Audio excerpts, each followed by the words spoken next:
tapat, matatag at maaasahan balitang tama at totoo lamang dito sa Pilipinas Network. Magandang araw sa ating mga kababayan sa Pilipinas at sa buong mundo. Huwag kalimutang pusuan ang video, sumubaybay at pindutin ang patingaw upang lagi kayong updated sa balita. Simulan na natin. Isang matinding serye ng karahasan ang muling gumimbal sa katimugang bahagi ng Thailand matapos ang isang magkakaugnay na pag-atake sa mga puwersa ng seguridad na kumitil sa buhay ng 5 kawal na paramilitar ng Thailand at nakasugat sa 6 na sibilyan. Naganap ang madugong insidente sa himpilang panseguridad ng Bukit Asami sa lalawigan ng Narathiwat noong Miyerkules, Hulyo 22, 2026. Ang mga nasawing kawal ay mga miyembro ng Kompanya 4509 ng mga tanod sa ilalim ng pangkatungkulin ng ICA 45 Rehimiento ng mga tanod na nakatalaga sa pagbabantay sa naturang mahalagang lugar. Itinuturing ng mga otoridad at tagapagsiyasat ang pag-ataking ito bilang isa sa pinakamadugong insidenteng tumama sa mga puwersa ng seguridad ng Thailand sa mga nakalipas na taon. Muli itong nagdulot ng matinding pangamba tungkol sa pangkalahatang kalagayan ng seguridad sa mga lalawigan sa katimugang hangganan ng bansa, lalo na at nangyari ito 24 na oras lamang matapos ang isa pang magkakaugnay na insidente ng karahasan sa parehong lalawigan. Ang biglaang pagtaas ng tensyon ay nagdudulot din ng malaking pag-aalinlangan sa mga kasalukuyang pagsisikap na muling buhayin ang prosesong pangkapayapaan sa rehiyon. Sa pagsusuring ito, layunin nating ilahad ang mas malalim at kumpletong detalye tungkol sa mismong pag-atake sa himpilang panseguridad at sa naunang pagpapasabog ng sasakyang may bomba. Tatalakayin din natin ang kasaysayan at konteksto ng armadong sigalot sa katimugang Thailand, pati na ang mga opisyal na pahayag ng pamahalaan at militar. Bukod dito, susuriin natin ang epekto ng pangyayaring ito sa seguridad ng Timog Silangang Asya at ang mga posibleng implikasyon nito para sa mga karatig bansa tulad ng Pilipinas. Batay sa mga paunang ulat mula sa mga otoridad at sa mga kuha ng kamerang panseguridad, nagsimula ang pag-atake sa himpilan ng Bukit Asami noong Miyerkules, Hulyo 25, 2026 mula 6:45 hanggang 7 ng lokal na oras. Tinatayang 6 hanggang 10 armadong salarin na nakasuot ng maiitim na damit at mga sombrerong may malalapad na gilid ang dumating sa lugar, sakay ng isang itim na Nissan na sasakyang may 4 na pinto at ilang motorsiklo. Nang walang anumang paunang babala, agad nilang pinaulanan ng putok mula sa mga automatikong baril ang mga kawal na nagbabantay sa himpilan.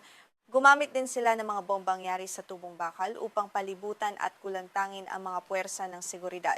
Dahil sa bilis at hindi ng biglaang pagsalakay, 5 kawal na paramilitar mula sa ICA, 45 rehimiento ng mga tanod ang agad na nasawi sa pinangyarihan. Bukod sa mga kawal, 6 na sibilyan din ang nasugatan dahil sa mga tumalsik na tipak ng bomba at mga ligaw na bala. Kabilang sa mga nasugatan ng isang 10 taong gulang na batang lalaki na nagkataong napadaan lamang sa lugar. Agad na isinugod ang mga sugatang sibilyan sa pinakamalapit na pagamutan upang mabigyan ng kinakailangang lunas. Bago mabilis na tumakas ang mga salarin mula sa pinangyarihan, hinalughog pa nila ang buong himpilan at kinuha ang mga kagamitan ng mga nasawing kawal. Tinatayang 3 rifleng AK-47, 3 baluting panangga sa bala at ilang personal na cellphone ng mga biktima ang kanilang natangay.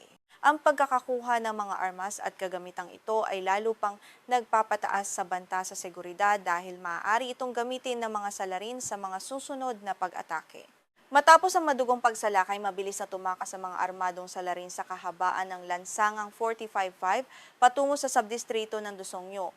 Habang tumatakas, nag-iwan sila ng mga sagabal upang pigilan at iligaw ang mga puwersa ng seguridad na maaaring humabol sa kanila.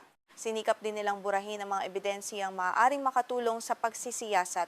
Humigit kumulang 21 kilometro ang layo mula sa himpilan, partikular sa Banco Locawa sa distrito ng Sri Sakhon. Iniwan at sinunog ng mga salarin ang kanilang ginamit na sasakyan. Sa kasalukuyan, mahalagang ipagpatuloy ang masusing beripikasyon at pagsubaybay sa mga opisyal na ulat medikal mula sa mga autoridad ng Thailand tungkol sa eksaktong kalagayan ng 6 na sugatang sibilyan. Wala pang inilalabas na detalyadong pahayag ang pagamutan tungkol sa tindi ng pinsalang natamo ng mga biktima. Dahil dito, kailangan pang hintayin ang karagdagang kumpirmasyon mula sa mga kinauukulang institusyon. Ang kaligtasan at kalagayan ng mga sibilyan ay nananatiling isa sa mga pangunahing usaping binabantayan ng mga tagamasid sa rehiyon. Ang pag-atake sa himpilan ng Bukit Asami ay hindi isang hiwalay na pangyayari. Mayroon itong posibleng kaugnayan sa isa pang insidenteng naganap isang araw lamang ang nakalipas. Noong Martes, Hulyo 21, 2026, isang malakas na bombang inilagay sa sasakyan ang sumabog sa labas ng lumang himpilan ng pulisya ng Kautanyong sa lalawigan din ng Narathiwat. Isang kulay abong Mitsubishi Lancer na naglalaman umano ng mahigit 70 kilo ng kagamitang pampasabog ang ginamit sa pag-atake. Inilagay ang bomba sa loob ng isang tangke ng gas. Ang lakas ng pagsabog sa Kautanyong ay nagdulot ng malaking pinsala sa lumang gusali ng pulisya at nakasugat sa isang sarhento ng pulisya na nasa lugar nang mangyari ang insidente. Ayon sa ulat ng pahayagang The Nation sa Thailand, ito ang kauna-unahang naitalang pagpapasabog ng sasakyang may bomba sa buong rehiyon ng Katimugang Hangganan noong 2026. Patuloy na pinaghahanap ng pulisya ang dalawang pangunahing suspek na nakitang mabilis na tumakas sakay ng motorsiklo matapos iwan ang sasakyang may bomba. Isinasaalang-alang ng mga tagapagsiyasat sa seguridad na ang pagpapasabog sa Kautanyong ay maaaring nagsilbing paunang pag-atake bago isinagawa ang mas organisado at madugong pagsalakay sa himpilan ng Buketa Sami makalipas lamang ang 24 na oras. Ang ganitong padron ng magkasunod na pag-atake ay nagpapakita ng mataas na antas ng paghahanda, koordinasyon at kakayahang pantaktika ng mga armadong salarin sa rehiyon. Ipinapakita rin ito na kaya nilang magsagawa ng iba't ibang uri ng pag-atake sa magkakaibang lugar sa loob lamang ng maikling panahon. Marahil ay itinatanong ninyo kung ano ang naging opisyal na tugon ng pamahalaan at militar ng Thailand sa gitna ng ganitong kaseryosong krisis sa seguridad. Mariing kinondena ng pamahalaan ng Thailand ang magkasunod na pag-atake at opisyal na itinuring ang mga ito bilang mga gawaing terorista na nagdudulot ng tuwirang banta sa pambansang seguridad. Ayon sa pahayag ng tagapagsalita ng pamahalaan na si Ratchada Danadirek, ang ganitong uri ng karahasan ay direktang sumisira sa mga pagsisikap na muling buhayin ang prosesong pangkapayapaan at magdala ng katatagan sa katimugang bahagi ng bansa. Sa panig ng hukbong sandatahan, nagbigay pugay ang militar sa katapangan at sakripisyo ng 5 nasawing kawal sa pamamagitan ng panrehiyong pamunuan bilang 4 ng mga operasyong panloob na seguridad sa ilalim ng pamumuno ni Teniente General Norati Poinok. Agad na itinaas ng militar sa pinakamataas na antas ang babala sa seguridad sa buong lalawigan ng Narathiwat at sa mga karatig lugar. Naglunsad din sila ng malawakang pagtugis at nagtayo ng mga karagdagang harang at himpilan ng pagsusuri sa mga pangunahing lansangan upang matunton ang mga tumakas na salarin. Sa kabila ng malawakang operasyon ng militar at pulisya, mahalagang bigyang diin na wala pang opisyal na pangkat na umaako sa pananagutan sa pag-atake sa himpilan o sa pagpapasabog ng sasakyan. Wala pa ring opisyal na naaresto ang mga otoridad kaugnay ng dalawang insidente. Alinsunod sa mga pamantayan ng objektibong pag-uulat, hindi dapat agad na pagbintangan ang anumang partikular na samahan o pangkat habang wala pang kumpirmasyon at opisyal na pahayag mula sa mga tagapagsiyasat. Upang mas maunawaan kung bakit patuloy na nangyayari ang ganitong uri ng karahasan, kailangan nating tingnan ang mas malawak na kasaysayan at konteksto ng sigalot sa rehiyon. Ang mga lalawigan ng Narathiwat, Patani at Yala ay bumubuo sa tinatawag na mga lalawigan sa katimugang hangganan ng Thailand. Kapansin-pansing naiiba ang mga lugar na ito sa iba pang bahagi ng bansa dahil ang karamihan sa populasyon dito ay mga Muslim na may lahing Malay, sariling wika, kultura, pananampalataya at makasaysayang pagkakakilanlan. Mula pa noong 2004, ang katimugang rehiyong ito ay naging sentro ng matinding armadong kilusan ng mga pangkat na naghahangad ng higit na sariling pamamahala o paghihiwalay mula sa sentral na pamahalaan sa bangko. Sa loob ng mahigit 20 taon ng karahasan, mahigit 7,000 katao na ang nasawi sa sigalot. Kabilang sa mga nagbuwis ng buhay ang libu-libong walang labang sibilyan, mga kasapi ng mga puwersa ng seguridad at mga armadong mandirigma mula sa iba't ibang pangkat. Ang lalim ng sigalot ay nag-uugat sa masalimuot na usapin tungkol sa pagkakakilan ng etniko at panrehiyon, sa kasaysayan ng dating kaharian ng Patani at sa pagnanais ng ilang mamamayan para sa higit na sariling pamamahala. Marami sa mga lokal na residente ang naniniwalang matagal na silang nakararanas ng diskriminasyong pangkasaysayan at pampolitika mula sa sentral na pamahalaan. Sa kabilang panig, patuloy namang sinisikap ng pamahalaan na mapanatili ang kabuuan at pagkakaisa ng teritoryo ng bansa. Ang magkasalungat na pananaw na ito ang patuloy na nagpapaliyab sa tensisyon sa rehiyon sa loob ng maraming dekada. Ang pinakabagong serye ng karahasan ay nagdudulot din ng matinding pag-aalinlangan sa kasalukuyang kalagayan ng mga negosasyong pangkapayapaan. Noong Mayo 2026, itinalaga ng pamahalaan sa ilalim ni Punong Ministro Anutin Charnvirakul si Tanut Suvarnananda bilang punong kinatawan sa negosasyong pangkapayapaan.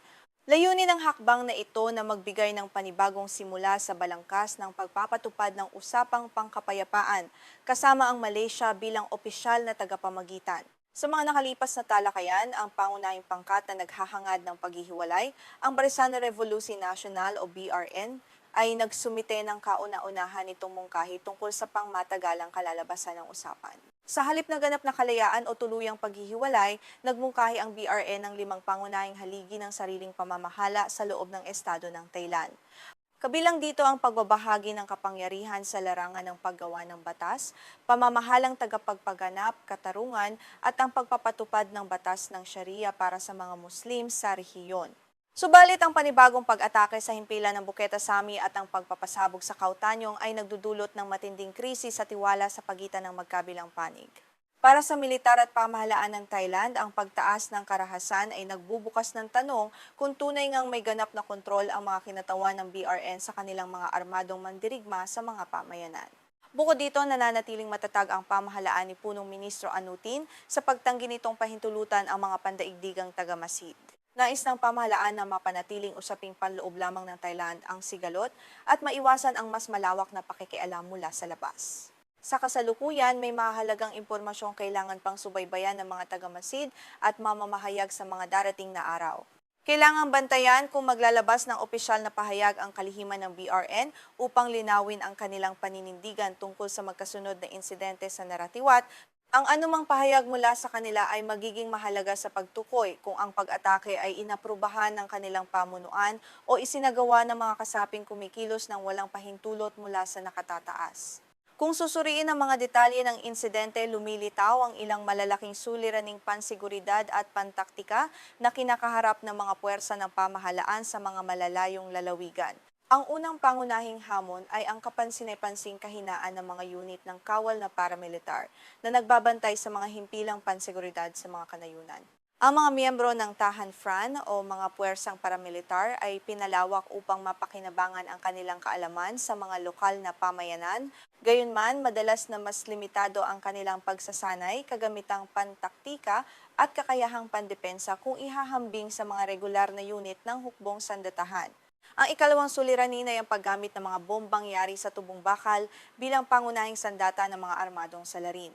Ang ganitong uri ng bomba ay maaring gawin mula sa mura at madaling makuhang materyales gaya ng mga tubong bakal, patabang ginagamit sa pagsasaka at mga baterya ng motorsiklo. Dahil sa maliit na sukat ng mga ito, madaling maitago at maihatid gamit ang mga motorsiklo nang hindi agad napapansin sa mga karaniwang pagsusuri sa lansangan. Ang ikatlong seryoso ang hamon ay ang paulit-ulit na suliranin ng pagnanakaw ng armas mula sa mga nakapirming himpilang panseguridad. Ang pagkakakuha ng 3 rifling AK-47 at 3 baluting panangga sa bala mula sa mga nasawing kawal ay tuwirang nagpapalakas sa kakayahang pandigma at proteksyon ng mga armadong salarin nang hindi nila kailangang bumili ng bagong kagamitan. Ang mga nakuhang armas at baluti ay maaring muling gamitin upang magsagawa ng mas mapanganib na biglaang pag-atake laban sa mga puwersa ng pamahalaan. Bagamat patuloy na itinuturing ng pamahalaan ng Thailand ang sigalot bilang isang usaping panloob, alinsunod sa prinsipyo ng ASEAN na hindi pakikialam sa mga suliraning panloob ng ibang bansa, may tuwirang implikasyon ng armadong tunggalian sa katimugang Thailand sa pangkalahatang seguridad ng Timog Silangang Asya.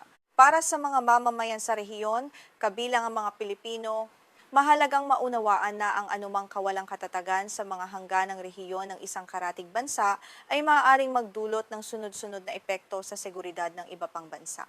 Isa sa mga pangunahing alalahanin sa rehiyon ay ang pagpupuslit ng armas at ang kahinaan ng pagbabantay sa mga hangganan. Ang mga lugar sa katimugang Thailand na mahina ang kontrol ng pamahalaan ay madaling maging daanan ng mga ilegal na armas, kagamitang pandigma at iba pang ipinagbabawal na kalakal.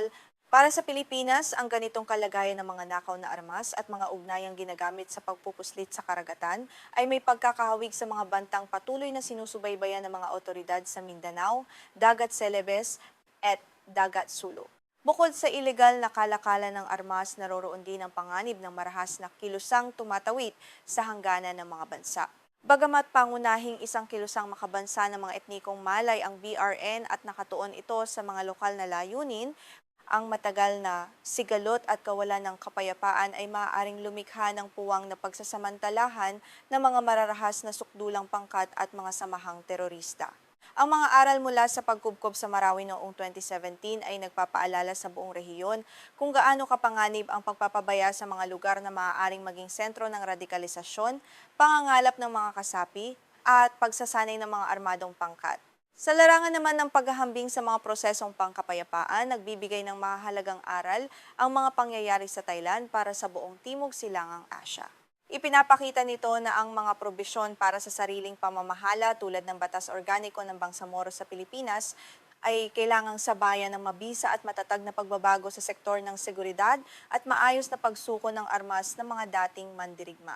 Kung walang malinaw na paraan ng pagdisarma, pagbuwag sa mga armadong unit at pagkontrol sa seguridad, mananatiling marupok ang anumang kasunduang pampulitika laban sa mga panibagong mararahas na insidente. Bilang pagbubuod na nanatili sa pinakamataas na antas ng babala ang buong lalawigan ng Naratiwat at ang mga karatig lugar sa Katimugang Thailand. Ang magkasunod na pagpapasabog ng sasakyan sa Khao Tanyong noong Hulyo 21 at ang pagsalakay sa himpilan ng Bukit Asami noong Hulyo 22, 2026 ay nagpapakita ng isang matinding pagsiklab ng organisadong karahasan. 5 kawal ang nasawi, habang 7 katao ang nasugatan sa 2 magkahiwalay na insidente. Patuloy ang masusing pagsisiyasat ng mga otoridad upang matukoy ang mga responsable, mahanap ang mga tumakas na salarin at maibalik ang ganap na kontrol sa seguridad ng rehiyon. Sa mga darating na araw at linggo, kakailanganin ang karagdagang beripikasyon sa mga opisyal na ulat mula sa Thailand tungkol sa pagkakakilanlan ng mga suspek at sa magiging direksyon ng usapang pangkapayapaan. Mahalaga ring subaybayan kung anong mga bagong hakbang sa seguridad ang ipatutupad ng militar. Maaaring kabilang dito ang pagpapatibay sa mga himpilan sa kanayunan, pagbuo ng mga unit na mabilis tumugon, at pagpapalawak ng paggamit ng mga kamerang panseguridad at kagamitang nakakakita ng init sa mga malalayong lugar. Bukod dito, magiging mahalaga ang mas malakas na pagbabahagi ng impormasyong panseguridad sa pagitan ng Thailand at Malaysia upang mapigilan ang pagtakas ng mga armadong suspek sa mga hangganan. Sa pagtatapos ng ulat na ito, nais naming marinig ang inyong pananaw tungkol sa usaping ito at sa posibleng epekto ng seguridad sa rehiyon sa ating bansa. Inaanyayahan namin kayong mag-iwan ng maayos, formal at objektibong komento sa ibaba. Huwag din kalimutang pindutin ang like, mag-subscribe sa ating channel, at pindutin ang kampana upang patuloy kayong makatanggap ng mga balanseng ulat at malalalim na pagsusuri tungkol sa pinakamahahalagang balita at pangyayari sa ating rehiyon at lipunan.